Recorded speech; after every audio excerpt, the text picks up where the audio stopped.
नमस्कार, मैं ज्योतिषाचार्य आशा त्यागी राजमंगल टाइम्स और धर्म मंच की एस्ट्रो मॉम सीरीज में आपका हार्दिक स्वागत करती हूँ।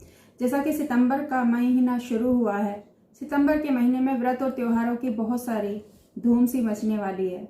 मैं सिलसिलेवार आपको उनके बारे में जानकारी दे रही हूँ ताकि आप थोड़ा सा नॉलेज अगर हमें पहले से हो जाती है तो उसकी तैयारी कर सकें। पहली वीडियो में मैं आपको इस महीने में पड़ने वाले व्रत और त्योहारों के बारे में बताऊंगी, फिर उनके बारे में विधि विधान सहित अलग से वीडियो बनाकर आपके लिए डालूंगी ताकि आप जो है उनको अच्छे से मना सकें। सितंबर का महीना व्रत और त्योहारों की बहार लेके आया है। इस महीने के आरंभ में 3 सितंबर को अजा एकादशी पड़ेगी और वत्स द्वादशी से ये शुरू होगा। उसके बाद हरतालिका तीज, गणेश चतुर्थी, विश्वकर्मा जयंती और फिर अनंत चतुर्दशी धूमधाम से मनाई जाएगी।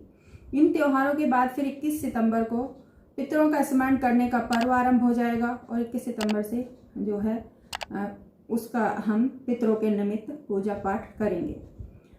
सबसे पहले अजा एकादशी 3 सितंबर दिन शुक्रवार को कृष्ण पक्ष की एकादशी तिथि को अजा एकादशी का व्रत रखा जाएगा। इस बार अजा एकादशी के दिन पुष्य नक्षत्र भी रहेगा, तो इसलिए इस दिन व्रत रखना और भी ज़्यादा शुभ फलदायी होगा। हमारे शास्त्रों में पुष्य नक्षत्र को बहुत महत्वपूर्ण माना गया है। उस दिन हम कोई भी शुभ काम हो उसको कर सकते हैं बिना किसी मुहूर्त के निकले हुए। उस दिन कोई भी नया सामान खरीदना है, कोई भी गृह प्रवेश है या कोई भी इसी तरीके का शुभ काम जैसे कहते हैं, किसी भी नए काम के लिए जो पुष्य नक्षत्र है वो बहुत अच्छा रहता है। और खासकर इस बार जब दिन भी हमारा जो है उसका पड़ गया है शुक्रवार का, तो और भी शुभ फलदायी हो जाता है। माँ लक्ष्मी के साथ साथ में इसमें कृपा बनी रहेगी, तो इसलिए इस दिन व्रत रखें। अजा एकादशी के दिन भगवान विष्णु की पूजा आराधना करने और व्रत रखने से व्यक्ति की सभी मनोकामनाएं पूर्ण हो जाती हैं।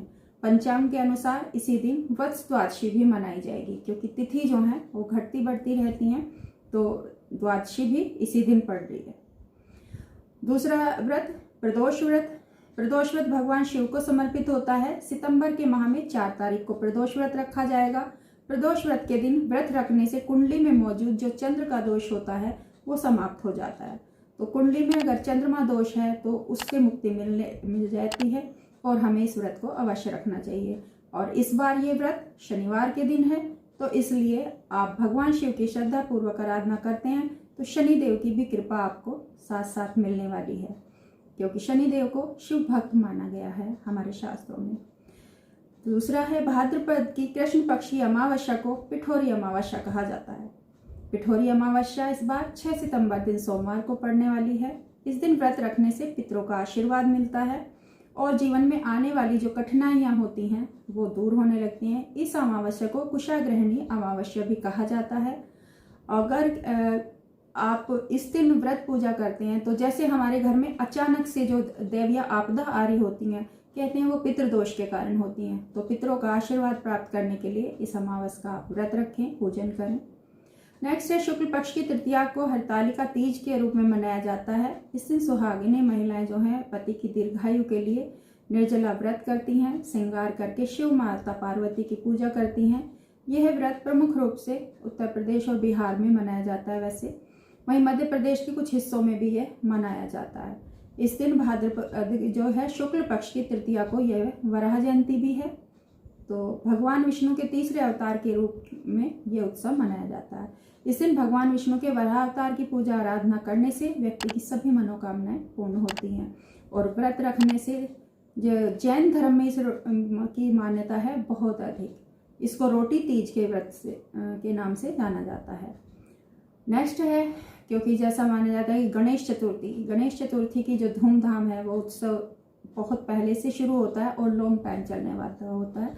जैसे नवरात्र 9 डे फेस्टिवल हमारे यहाँ मनाया जाता है, वैसे ही गणेश चतुर्थी या गणेश उत्सव की भी धूमधाम कई दिन तक रहती है। यह 10 दिवसीय गणेशोत्सव होता है, पूरे देश में धूमधाम से मनाया जाता है।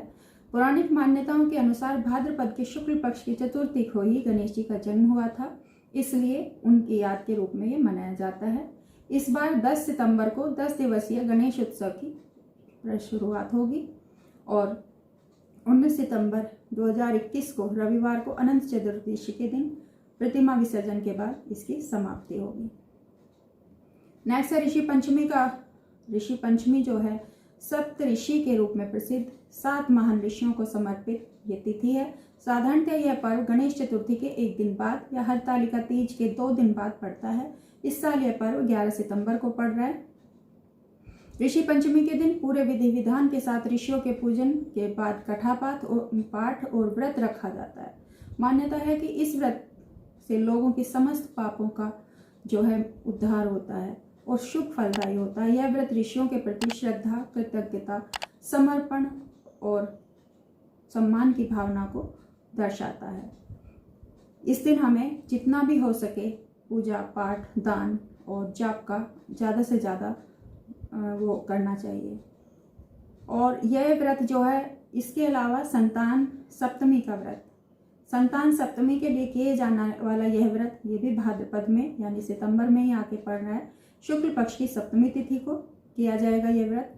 इस व्रत को केवल दोपहर तक ही किया जाता है। इस साल यह व्रत 13 सितंबर को है। इस दिन शिव पार्वती की पूजा करके उनसे संतान संबंधी कोई भी समस्या हो उसके लिए आप प्रार्थना कीजिए, जरूर आपकी प्रार्थना स्वीकार होगी। और अगर आपकी संतान नहीं है तो संतान प्राप्ति के लिए प्रार्थना करें। अगर संतान है तो उनके उज्जवल भविष्य की कामना करते हुए इस व्रत का पालन करें। और इसमें व्रत में खीर, पूड़ी और गुड़ के पुए, जो पूड़े भी बोलते हैं कहीं कहीं पे, मीठे पूड़े बनाए जाते हैं। और इस दिन देश के कुछ स्थानों पर जैसे महाराष्ट्र और दक्षिण राज्यों में महालक्ष्मी का व्रत भी रखा जाता है। साथ साथ में महालक्ष्मी का व्रत भी रखा जाता है। तो अगर इस व्रत को, संतान सप्तमी के व्रत को विधि विधान के साथ किया जाए तो संतान संबंधी जो भी समस्या आपके जीवन में आ रही है वो अवश्य दूर होती है।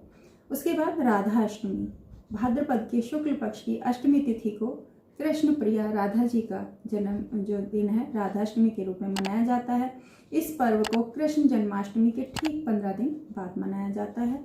यह पर्व इस बार 14 सितंबर को है। माना जाता है कि इस दिन वृंदावन के पास स्थित परसाना में वृषभानु जी और कीर्ति के यहाँ राधा जी का जन्म हुआ था। पुराणों में राधा की महिमा का उल्लेख करते हुए कहा गया है कि वे कृष्ण की आत्मा है, इसलिए कृष्ण को राधा रमण भी कहा जाता है। इस दिन कृष्ण भक्त बरसाना की पहाड़ी पर स्थित गहवर वन की परिक्रमा करते हैं और राधा जी के मंदिर में उनकी पूजा और अर्चना कर उत्सव आयोजित करते हैं। ऐसा विश्वास है कि इस दिन व्रत करने वाले को राधा की तरह उसके प्रेम की प्राप्ति होती है, अमर प्रेम की प्राप्ति होती है।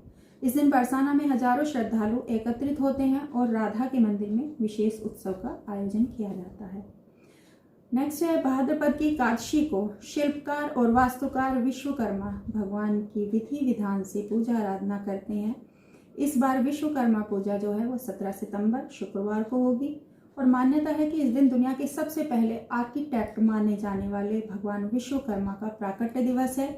तो इसे आर्किटेक्ट डे या इंजीनियर डे भी कह के मतलब लोग पूजा करते हैं, या अपने जो भी टूल्स होते हैं, मेनली उस दिन क्या होता है कि जो टूल्स होते हैं उनकी ज़्यादा पूजा की जाती है। उसके बाद अनंत चतुर्दशी, अनंत चतुर्दशी के लिए भगवान अनंत देव की पूजा आराधना की जाती है।